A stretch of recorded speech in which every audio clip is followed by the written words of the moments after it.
Hello दोस्तों, स्वागत है आप लोगों का आपके अपने यूट्यूब चैनल IAS में। साथियों, जैसा कि आप लोग जानते हैं, उत्तर प्रदेश PCS प्रीलिम परीक्षा 2023 का ये CSET वाला पेपर है, जो कि परीक्षा आपकी 14/5/2023 को हुई थी।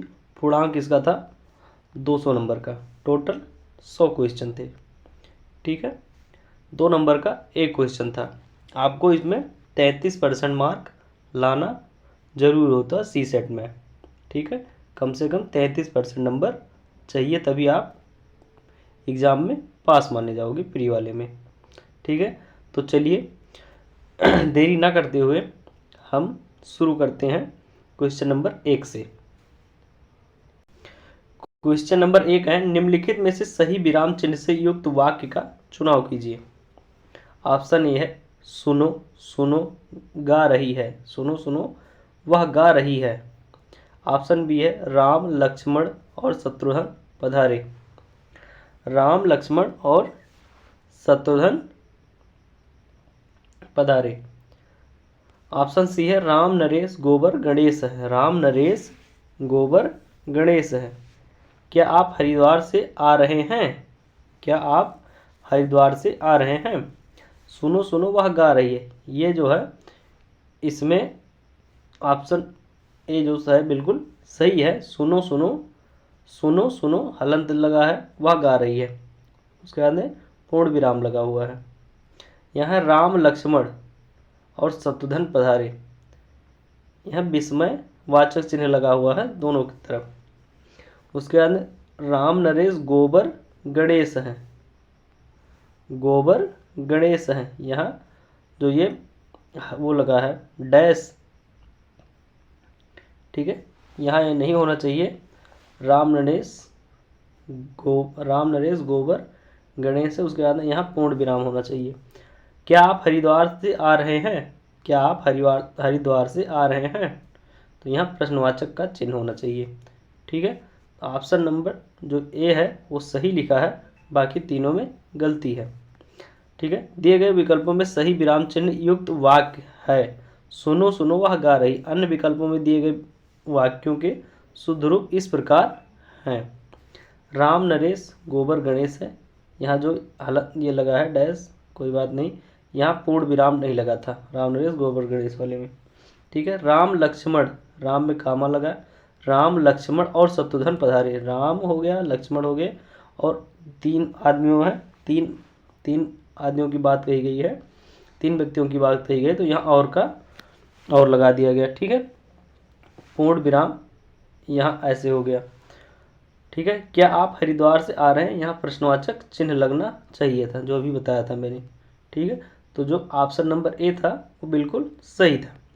क्वेश्चन नंबर 2 है, जिलाधिकारी ने सबको उपस्थित होने का निर्देश दिया में कौन सा वाच्य है? कह रहा जिलाधिकारी ने सबको उपस्थित रहने का निर्देश दिया है, दोनों कामा के अंदर है। कह रहा कौन सा वाच्य है? क्रमवाच्य है, कृतवाच्य है, क्रम एवं कृतवाच्य है, उपयुक्त में से कोई नहीं। ठीक है, तो इसका सही आंसर हो जाएगा कृतवाच्य है। क्या है? कृतवाच्य है। जिलाधिकारी ने सबको उपस्थित रहने का निर्देश दिया है, इस वाक्य में कृतवाच्य है। क्रिया के जिस रूप से कर्ता की प्रधानता का बोध होता है, कर्ता के प्रधानता का बोध होता है, उसे कृतवाच्य कहते हैं। कृतवाच्य में सकर्मक तथा अकर्मक दोनों क्रियाएं उपस्थित होती हैं। कृतवाच्य में सकर्मक तथा अकर्मक दोनों क्रियाएं उपस्थित होती हैं।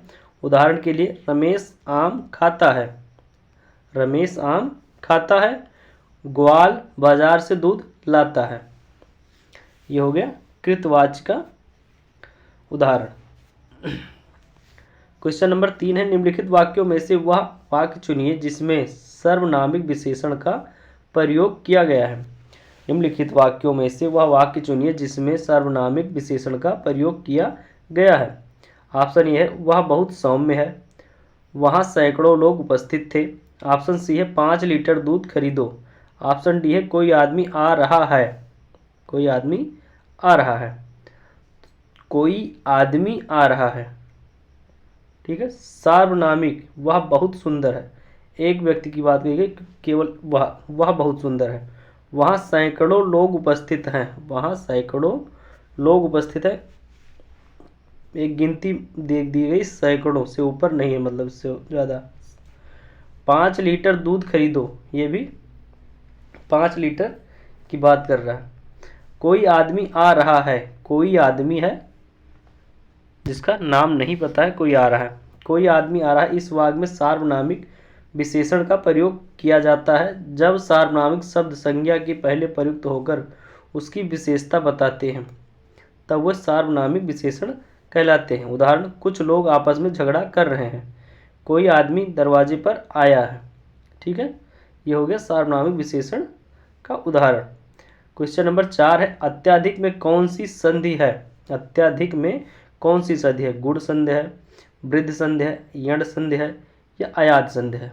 ठीक है, तो इसका सही आंसर क्या हो जाएगा? इसका सही आंसर हो जाएगा अत्याधिक। अत्याधिक में यण संधि है, ऑप्शन नंबर सी सही हो जाएगा। अत्याधिक में यण संधि है यदि पूर्व पद के अंत में, यदि पूर्व पद के अंत में यानी पहले वाले पद के अंत में ई, छोटा छोटी ई, बड़ी ई, छोटा ऊ, बड़ा ऊ, री आए तथा उत्तर पद के आदि में, उत्तर पद के आदि में यानी बाद वाले पद के आदि में कोई असमान स्वर आए तो ई, उ तथा री के स्थान पर क्रमशः या ई आए तो या हो जाएगा, उ आए तो वा हो जाएगा, और या से री आए तो रा हो जाएगा। ठीक है, रा आदेश हो जाता है। उदाहरण, अति धन अधिक बराबर क्या हो जाएगा? अत्याधिक। अति धन अधिक, सुधन आगत क्या हो जाएगा? वाह हो जाएगा इसका। यहाँ अति धन अधिक का क्या हो जाएगा? या हो गया। ठीक है, अति। उसके बाद में यहाँ सुधन आगत का क्या हो गया? वाह हो गया। तो ये है यण संधि। ठीक है, क्वेश्चन नंबर 5 है, जिन शब्दों में काम का करना या होना पाया जाए, जिन शब्दों में काम का करना या होना पाया जाए उन्हें क्या कहते हैं? ऑप्शन ए है क्रिया विशेषण कहते हैं, ऑप्शन बी है सर्वनाम कहते हैं, ऑप्शन सी है क्रिया कहते हैं, ऑप्शन डी है अपूर्ण क्रिया कहते हैं। जिन शब्दों में काम करना या होना पाया जाए, काम करना या होना पाया जाए क्या कहते हैं? उसको कहते हैं क्रिया कहते हैं। ठीक है, क्या कहते हैं? ऑप्शन नंबर सी सही है, क्रिया कहते हैं। जिन शब्दों से कार्य का करना या होना पाया जाए उन्हें क्रिया कहते हैं। क्रिया के मूल रूप को धातु कहते हैं। क्या कहते हैं? धातु कहते हैं। मूल धातु में प्रत्यय लगाकर, मूल धातु में प्रत्यय लगाकर क्रिया का निर्माण किया जाता है, क्रिया का निर्माण किया जाता है। जैसे धातु हो गई पढ़, ठीक, क्रिया हो गई ना, पढ़ना, ठीक है, और प्रत्यय क्या हो गया? ना, तो पूरा क्या हो गया? पढ़ना। धातु हो गई दौड़, क्रिया हो गई, प्रत्यय लग गया ना, तो क्या हो गया? दौड़ना। ठीक, धातु में प्रत्यय लग गया तो ये क्या हो जाएगी? क्रिया हो जाएगी। क्वेश्चन नंबर 6 है, अनेकार्थी शब्द प्रभाव का इनमें से एक अर्थ नहीं है। 4 जो है प्रभाव का अर्थ है, लेकिन एक शब्द जो है वो प्रभाव का शब्द नहीं है। सामर्थ्य, महिमा, दबाव और विग्रह। ठीक है, सामर्थ्य कोई प्रभाव पड़ेगा, सामर्थ्य होगी। ठीक है, महिमा, दबाव ये प्रभाव का अर्थ अनेकार्थी शब्द है इसके। ठीक है, लेकिन जो विग्रह है ये भी इससे बिल्कुल अलग है। दिए गए विकल्पों में विग्रह शब्द प्रभाव का अनेकार्थी शब्द नहीं है। अन्य शब्द महिमा, सामर्थ्य तथा दबाव प्रभाव के अनेकार्थी शब्द हैं। क्वेश्चन नंबर 7 है, इनमें से विलोम शब्दों का सही युग्म है। इनमें से विलोम शब्दों का सही युग्म है।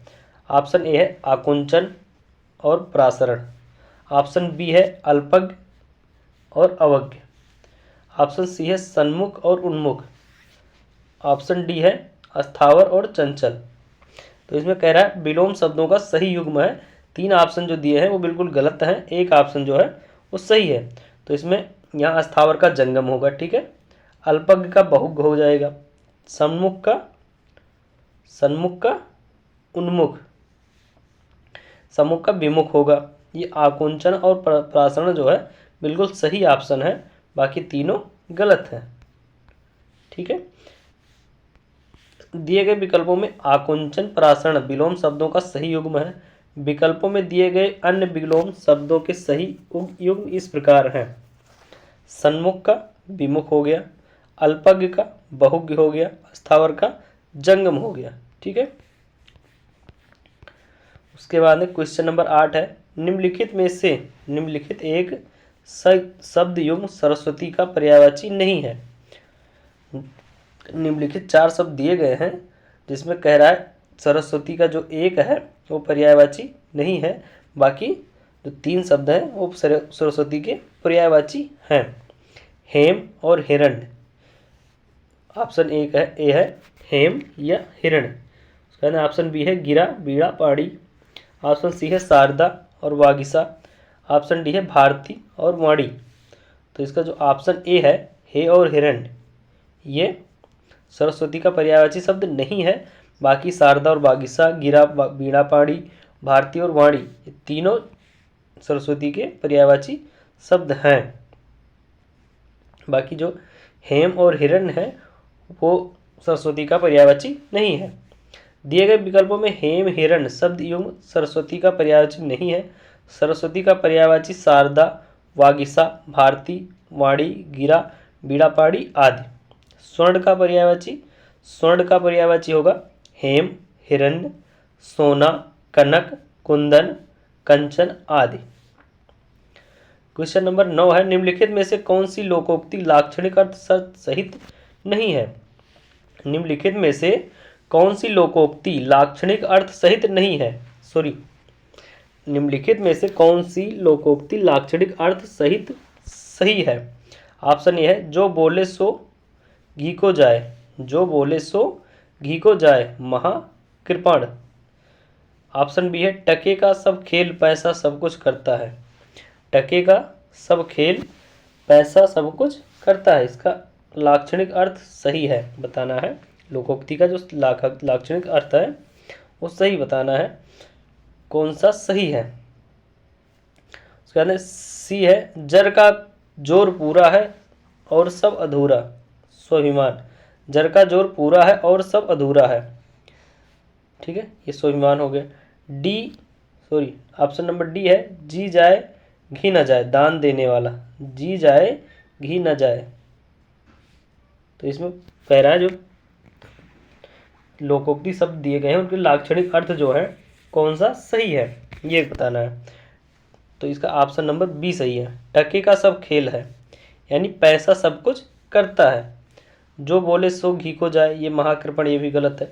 जर का जोर पूरा और सब अधूरा, ये स्वाभिमान, ये भी गलत है। ये तीनों ऑप्शन गलत हैं, बाकी ऑप्शन नंबर बी है वो सही है। लोकोक्ति लाक्षणिक अर्थ सही दिए गए विकल्पों में से विकल्प है टके का सब खेल है, यानी पैसा सब कुछ करता है। अन्य विकल्पों में दिए गए लोकोक्ति लाक्षणिक अर्थ सहित सही नहीं है। इन लोकोक्तियों का सही लाक्षणिक अर्थ है जो बोले सो घी को जाए, जो सलाह दे वही उस काम को करे। इसका सही अर्थ क्या हो जाएगा, जो सलाह दे वही उस काम को करे। दूसरा पॉइंट है जर का जोर पूरा है और सब अधूरा है। जर का जोर पूरा और सब अधूरा है, यानी धन में सब कार्य सिद्ध करने की शक्ति है। धन में सब कार्य सिद्ध करने की शक्ति है। थर्ड पॉइंट है जी जाए घी न जाए, महाकंजूस होना। जी जाए मतलब जान चली जाए लेकिन घी न जाए, उसका जो पूंजी है वो न जाने पाए, यानी महाकंजूस। ऑप्शन क्वेश्चन नंबर 10 है, इनमें से कौन सा तद्भव शब्द है। तद्भव बताना है। ठीक है, कौन सा तद्भव शब्द है। तो अंधकार, जहाँ चांद बिंदी लगी हो, ठीक है, वहाँ होता है तत्सम शब्द। क्या होता है, तत्सम शब्द होता है। ठीक है, ये वाला सा का प्रयोग जहाँ किया गया है, ठीक है, ये हो जाएगा आपका तुरंत क्या हो जाएगा, ढ़ा का प्रयोग किया गया तो ये तत्सम हो जाएगा।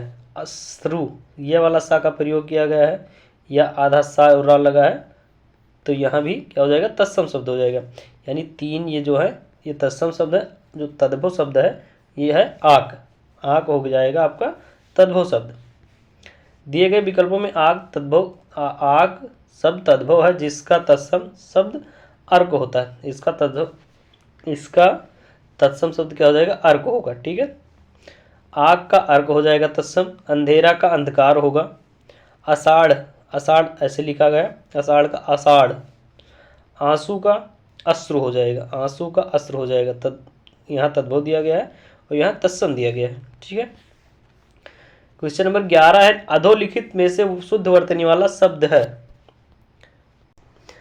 लिखा है अधोलिखित में से शुद्ध वर्तनी वाला शब्द है, बारात, कालिदास, बाजार, बाजार। तो इसका सही आंसर हो जाएगा बाजार। ठीक है, क्या होगा, बाजार। दिए गए विकल्पों में शुद्ध वर्तनी वाला शब्द बाजार है। अन्य शब्द बारात, बारात एवं कालिदास त्रुटिपूर्ण शब्द है, जिनका शुद्ध रूप बारात, बारात व कालिदास है, बारात एवं कालिदास है। ठीक है,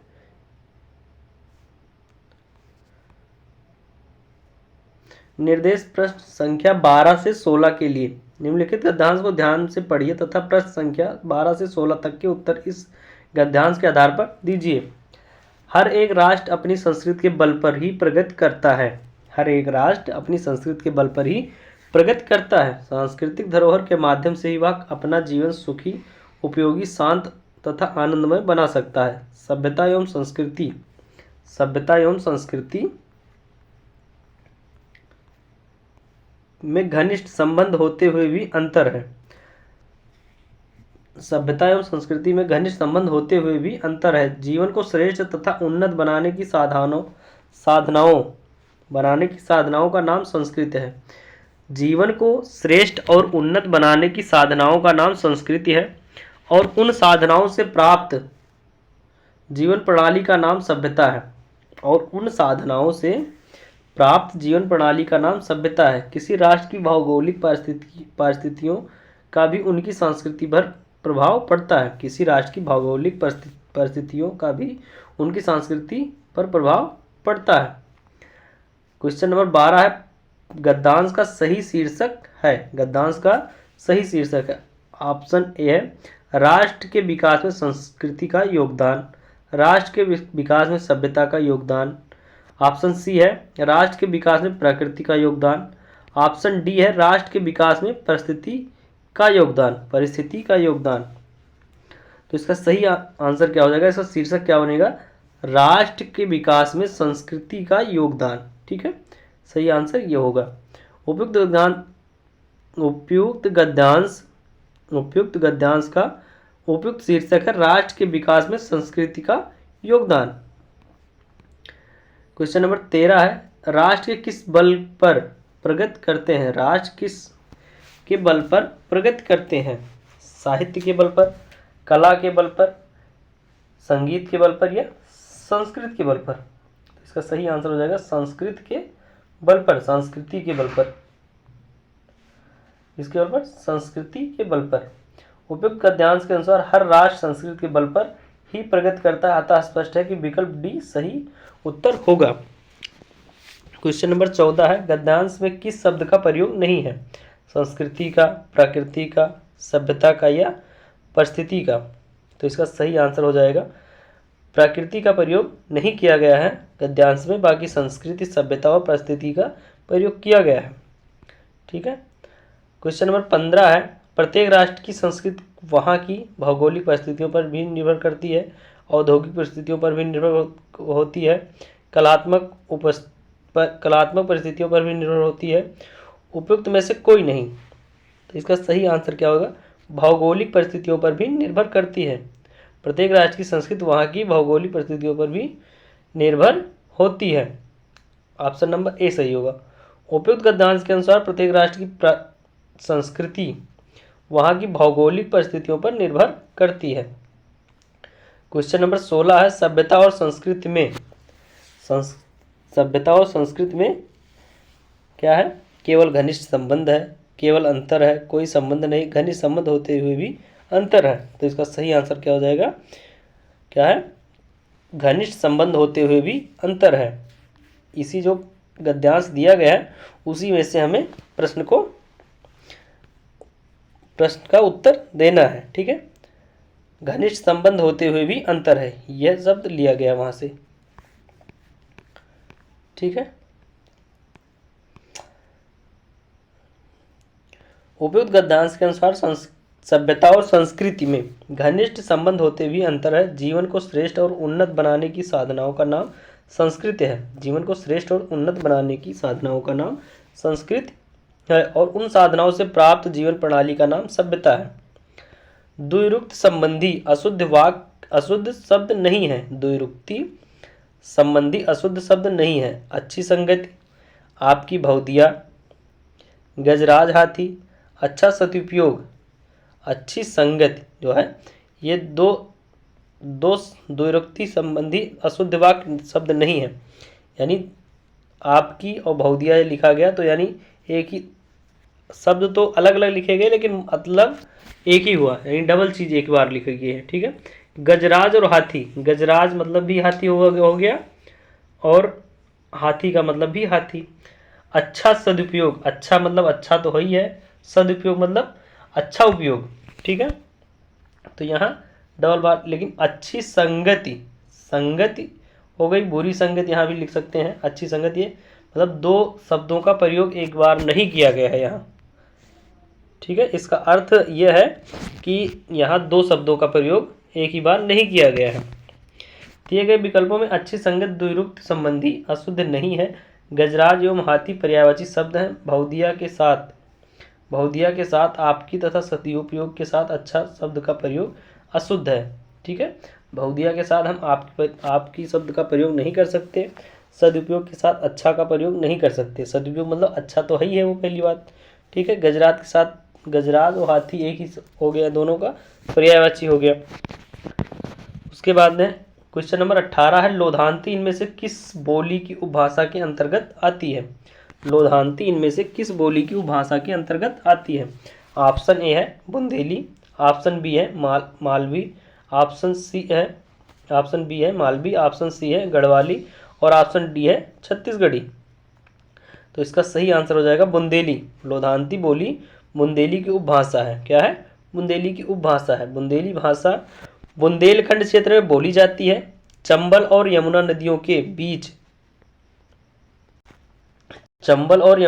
बीच मध्य प्रदेश तथा उत्तर प्रदेश का क्षेत्र बुंदेलखंड कहलाता है। चंबल और यमुना नदियों के बीच मध्य प्रदेश तथा उत्तर प्रदेश का क्षेत्र बुंदेलखंड कहलाता है। बुंदेली बोली सौरसेनी अपभ्रंश के पश्चिमी हिंदी के अंतर्गत आती है। बुंदेली बोली सौरसेनी अपभ्रंश के पश्चिमी हिंदी के अंतर्गत आती है। क्वेश्चन नंबर 19 है, अवधि किस अपभ्रंश से विकसित हुई है? अवधि किस अपभ्रंश से विकसित हुई है? ऑप्शन ए है सौरसेनी अपभ्रंश से, ऑप्शन बी है अर्धमागधी अपभ्रंश से, ऑप्शन सी है मागधी अपभ्रंश से। उपयुक्त में से कोई नहीं। तो इसका सही आंसर क्या हो जाएगा? अवधि बोली पूर्वी हिंदी के अर्धमागधी अपभ्रंश के अंतर्गत विकसित हुई है। अर्धमागधी अपभ्रंश के अंतर्गत अवधी, बघेली तथा छत्तीसगढ़ बोली आती है। अर्धमागधी अपभ्रंश के अंतर्गत अवधी, बघेली तथा छत्तीसगढ़ी बोली आती है। क्वेश्चन नंबर 20 है, निम्नलिखित में से शुद्ध वाक्य है। 4 ऑप्शन दिए गए हैं, उसमें शुद्ध वाक्य हमको पहचानना है। श्री कृष्ण के अनेकों नाम है। श्री कृष्ण के अनेकों नाम है। ठीक, श्री कृष्ण के अनेकों नाम है, यहाँ पूर्ण विराम होना चाहिए। श्री कृष्ण के अनेक नाम है, अनेकों नाम तो होना ही नहीं चाहिए, अनेक होना चाहिए यहाँ। ठीक है, अनेक नाम होना चाहिए। श्री कृष्ण के अनेक नाम है, तो यहाँ भी पूर्ण विराम होना चाहिए, तो गलत हो गया दोनों। छात्रों ने प्रधानमंत्री को अभिवादन किया। छात्रों ने प्रधानमंत्री को अभिनंदन पत्र दिया। छात्रों ने प्रधानमंत्री को अभिनंदन पत्र प्रदान किया। अभिनंदन पत्र प्रदान किया, यहाँ भी पूर्ण विराम होना चाहिए। ठीक है, साहित्य और जीवन का घोर संबंध है। साहित्य और जीवन का घोर संबंध है।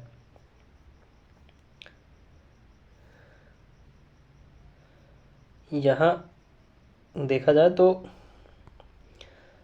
सही, साहित्य और जीवन का घोर संबंध है, ये सही है। क्योंकि इसमें मतलब जो मात्रा संबंधी है कोई भी त्रुटि नहीं है। साहित्य और जीवन का घोर संबंध घनिष्ठ होना चाहिए, घनिष्ठ संबंध है, ठीक है, घनिष्ठ संबंध है। तो यहाँ श्री कृष्ण के अनेक नाम है, यहाँ पूर्ण विराम नहीं लगा, लेकिन ऑप्शन बी ही सही है, ठीक है। श्री कृष्ण के अनेक नाम हैं, अनेकों नाम तो होगा नहीं, ठीक। दिए गए विकल्पों में शुद्ध वाक्य है श्री कृष्ण के अनेक नाम है। अन्य विकल्पों में दिए गए वाक्यों के शुद्ध रूप इस प्रकार हैं। छात्रों ने प्रधानमंत्री को अभिनंदन पत्र दिया, प्रदान नहीं किया, पत्र दिया, प्रदान किया, हटा के दिया हो जाएगा, ठीक है। साहित्य और जीवन का घनिष्ठ संबंध है, यहाँ घोर नहीं होगा, क्या होगा, घनिष्ठ संबंध है। क्वेश्चन नंबर 21 है, निम्नलिखित में से किस एक वाक्य के शब्द में व्यंजन वर्ण संबंधी अशुद्धि है। निम्नलिखित में से किस एक वाक्य के शब्द में व्यंजन वर्ण संबंधी अशुद्धि है। ऑप्शन ए है, जमींदार के पास 2 सिपाही थे, जमींदार के पास 2 सिपाही थे, उसे धोखा देकर लूट लिया, उसे धोखा देकर लूट लिया। तुम किस कक्षा में पढ़ते हो, तुम किस कक्षा में पढ़ते हो। लोग मजदूरों का शोषण करते हैं। निम्नलिखित में से किस एक वाक्य के शब्द में व्यंजन वर्ण संबंधी अशुद्धि है। व्यंजन वर्ण संबंधी अशुद्धि है। तो ऑप्शन नंबर बी में व्यंजन वर्ण संबंधी अशुद्धि है। दिए गए वाक्य में उसे धोखा देकर लूट लिया कि एक शब्द में व्यंजन वर्ण संबंधी अशुद्ध है। इस शुद्ध वाक्य इस प्रकार है, उसने धोखा देकर लूट लिया, उसे धोखा देकर लूट लिया, उसे धोखा देकर लूट लिया। यहाँ हो जाएगा उसने धोखा देकर लूट लिया, यहाँ ये गलती है, ठीक है, उसने धोखा देकर लूट लिया। क्वेश्चन नंबर 22 है, निम्नलिखित में से कौन सा शब्द तत्सम नहीं है। निम्नलिखित में से कौन सा शब्द तत्सम नहीं है। क्षेत्र ये तत्सम है, छुर ये भी तत्सम है, बानर ये भी तत्सम है, लेकिन जो खार है ये तत्सम नहीं है, ये तद्भव शब्द है, ठीक है। खार का हो जाएगा छार, बंदर का बानर हो गया तत्सम, ठीक है। ये तीनों जो है ये और ये तत्सम शब्द है, लेकिन जो खार है ये नहीं है। खार तद्भव शब्द है, इसका छार हो जाएगा, बंदर का बानर हो गया, खुर का छुर हो गया और खेत का क्षेत्र हो गया।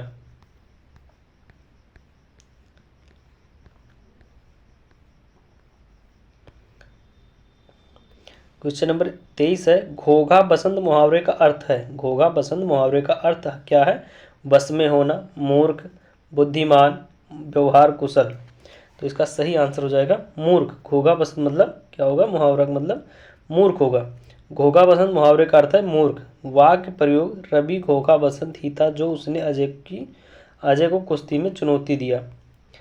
रवि घोघा बसंत ही था जो उसने अजय को कुश्ती में चुनौती दिया। क्वेश्चन नंबर 24 है, गंगा का पर्यायवाची शब्द नहीं है। 4 ऑप्शन दिए गए हैं, इसमें कह रहा है गंगा का पर्यायवाची शब्द नहीं है। भागीरथ, त्रिपदगा, रवि तनया और देव नदी, ठीक है। भागीरथी, त्रिपदगा, देव नदी और रवि तनया। तो इसका सही आंसर हो जाएगा रवि तनया गंगा का पर्यायवाची शब्द नहीं है, ये एक यमुना का पर्यायवाची शब्द है। दिए गए विकल्पों में रवि तनया गंगा का पर्यायवाची शब्द नहीं है, जबकि भागीरथी, त्रिपथगा एवं देव नदी गंगा के पर्यायवाची हैं। यमुना का पर्यायवाची रवि तनया, कालिंदी, कालगंगा, भानुजा, अर्कजा, कृष्णा, तरण तनुजा आदि है। गंगा का पर्यायवाची मंदाकिनी, देवपगा, सुरसरिता, ध्रुवनंदा, त्रिपथगा, नदीश्वरी आदि है, ठीक है। क्वेश्चन नंबर 25 है, विसर्ग का उच्चारण स्थान। विसर्ग का उच्चारण स्थान क्या है। कंठ होगा, ओष्ठ होगा, तालव्य होगा या अनुनासिक होगा। तो इसका सही आंसर क्या हो जाएगा, कंठ। आकुहा विसर्जनीय नाम कंठा, ठीक है, विसर्जनीय नाम कंठा। यानी विसर्ग वर्णों का उच्चारण स्थान क्या हो जाएगा, कंठ से होगा। ठीक है, आ अ का वर्ण और ह और विसर्ग आ इसका हो जाएगा कंठ उच्चारण स्थान, यानी आकू हा विसर्जनीय नाम कंठा। उसके अंदर छोटा ऊ, बड़ा ऊ और पा वर्ण पूरा ये हो जाएगा ओष्ठ। तो इसका सूत्र हो जाएगा उपपदमान्य नाम ओष्ठा, उपपदमान्य नाम ओष्ठा। उसके अंदर ई चा चावण और था और सा ये हो जाएगा तालब, ईचू ऐसा नाम तालु, ईचू ऐसा नाम तालु तालब। स्पर्शी व्यंजन के पंचम वर्ण, स्पर्शी व्यंजन के पंचम वर्ण और अंक ये हो जाएगा अनुनासिक, इसका उच्चारण स्थान क्या हो जाएगा, अनुनासिक। उसके बाद में दिया गया है instruction for the question number 26 से 30, read the following passage carefully and answer the following question that follow. English का पैसेज दिया गया हुआ है और क्वेश्चन पूछेगा, 4 ऑप्शन दिया रहेगा। ठीक है, we in India have our own special problems. ठीक है, वी इन इंडिया हमारे इंडिया वालों के लिए एक स्पेशल प्रॉब्लम रहता, no one can deny that some of them are serious nature and must be attacked with vigor and determination. Our national objectives have been defined clearly. We aim at providing every citizen with the basic necessities and complete freedom to lead a life of his her own choice. We aim to create a democratic society, strong and free, in which every citizen, irrespective of his religious beliefs, will occupy an equal and honored place and be given full and equal opportunity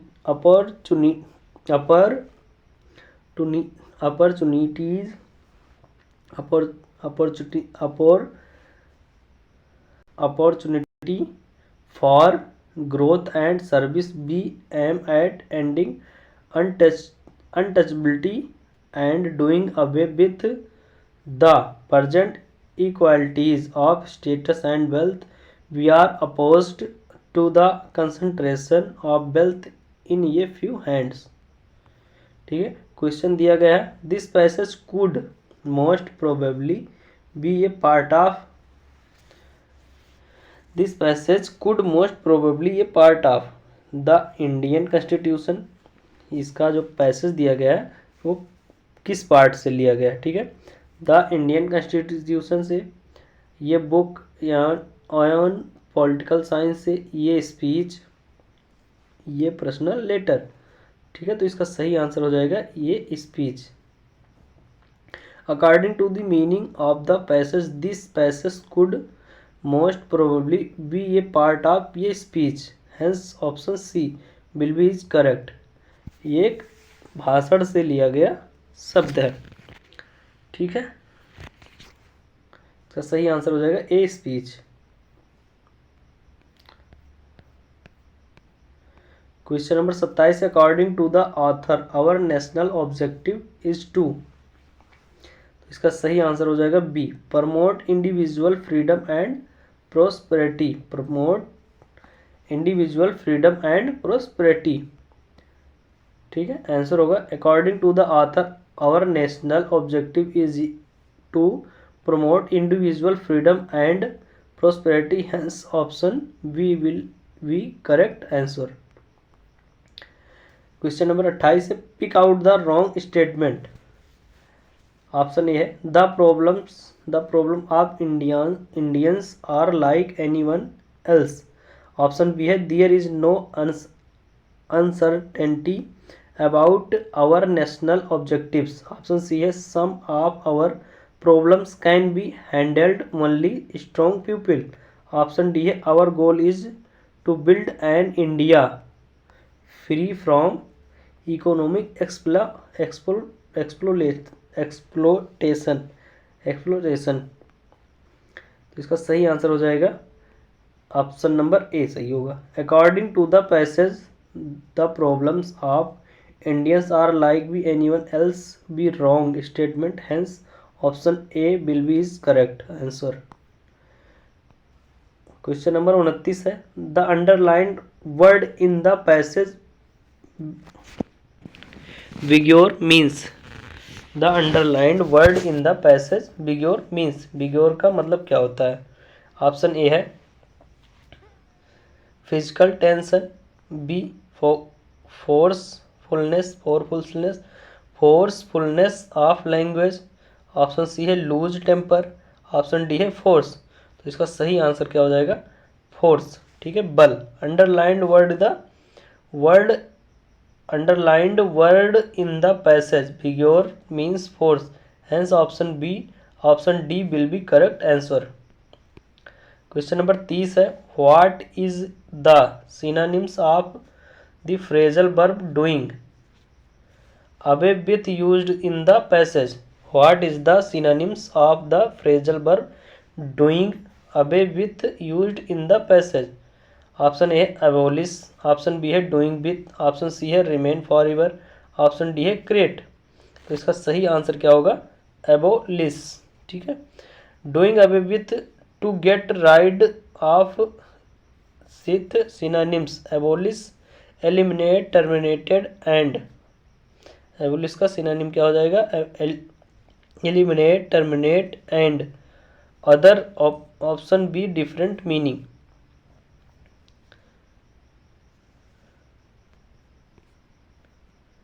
question number 31 है, change the voice and select the correct passive voice from the given option. Someone gave her bulldog. ठीक है, active voice और passive voice दिया गया है, इसको passive voice में change करना है। Correct passive voice from the given option. ठीक है, समवन गेव हर बुलडॉग, तो इसका सही आंसर हो जाएगा a bull. A bull dog was given to her. ठीक है, a bull dog was given to her. A bull हो गया। ठीक है, dog was given to her, ये ऑप्शन सही होगा इसमें। It is clear from the use of verb to give in the above sentence that sentence is in simple past tense, so its passive structure will be as follows. Active voice subject plus verb की second form plus object। Active voice में subject दिया गया है, verb की second form दिया plus object दिया गया है। तो इसका पैसिव वॉइस कैसे बनेगा? और पहले आ जाएगा ऑब्जेक्ट, ए बुल आ गया, ऑब्जेक्ट हो गया। ठीक है, उसके बाद में फिर ए बुल डॉग वाज, ये बुलडॉग, ए बुल डॉग आ गया। ठीक है, ये बुल डॉग वाज या बियर का प्रयोग किया गया। जैसे सब्जेक्ट के अनुसार यहाँ वाज या बियर लगेगा, सिंगुलर होगा तो वाज लगेगा और प्लूरल होगा तो बियर लगेगा। उसके बाद में वर्ब की थर्ड फॉर्म प्लस सब्जेक्ट। ठीक है, तो करेक्ट पैसिव वॉइस, ये bull dog was given to her. पहले ऑब्जेक्ट आया, फिर उसके हिसाब से उसी के हिसाब से सिंगुलर है तो वाज लग जाएगा, प्लूरल है तो बियर लग जाएगा, प्लस वर्ब की थर्ड फॉर्म प्लस सब्जेक्ट। ये हो गया पैसिव वॉइस चेंज करने का। उसके बाद में आपका आ गया question number 32, fill in the blank with the appropriate word given below। fill in the blank with the appropriate word given below। the Air India concessional tickets, these days. The Air India concessional tickets these days. In issuing हो लगेगा या इश्यूजर लगेगा या issued लगेगा या have issued लगेगा। तो इसका सही आंसर क्या हो जाएगा? इज इश्यूइंग मतलब कोई दिक्कत आ गई। These days have been used at the end of the sentence, so the sentence express the sense of present continuous tense. Hence is issuing will be used in the blank space of the sentence. Correct sentence हो जाएगा The Air India is issuing concessional tickets these days. Question number 33 है transform the following simple sentence into complex sentence. Transform करना है मतलब simple sentence से complex sentence बनाना है। ही admitted his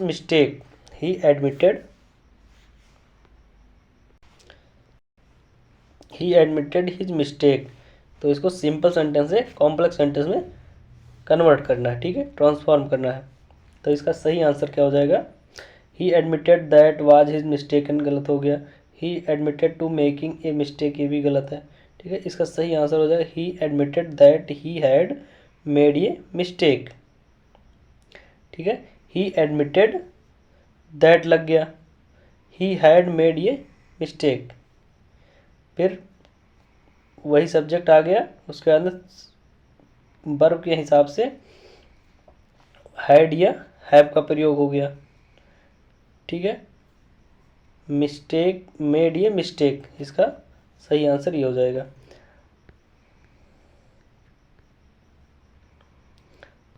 option number D सही होगा। The complex form of the given sentence is he admitted that he had made ये mistake. Complex sentence contains ये main clause and ये subordinate clause in one sentence added connected to each other with a conjunction. Complex sentence can be ये noun, adjective और adverb clause in CS clauses are expanded. Question number 34 से select the correct indirect speech of the given sentence. I said to him, let us go out for a walk. Option A है I suggested him that they should go out for a walk. I requested him that we should go out for a walk. I told him that they should go out for a walk. फिर option D है I suggested to him that we should go out for a walk. तो इसका सही answer हो जाएगा I suggested, ठीक है, मैंने सलाह दिया उसे कि वह मैंने उसे सलाह दिया that they should out for walk, वह बाहर घूमे। It is clear from the reported speech of the given direct speech that the given sentence is imperative sentence, hence it is indirect speech will be made from the following rules. Reporting verb said to will be changed into the suggested हो गया, said to को change कर दिया गया suggested में। conjunction that will be used in place of comma, inverted comma, conjunction प्रयोग किया गया कामा का।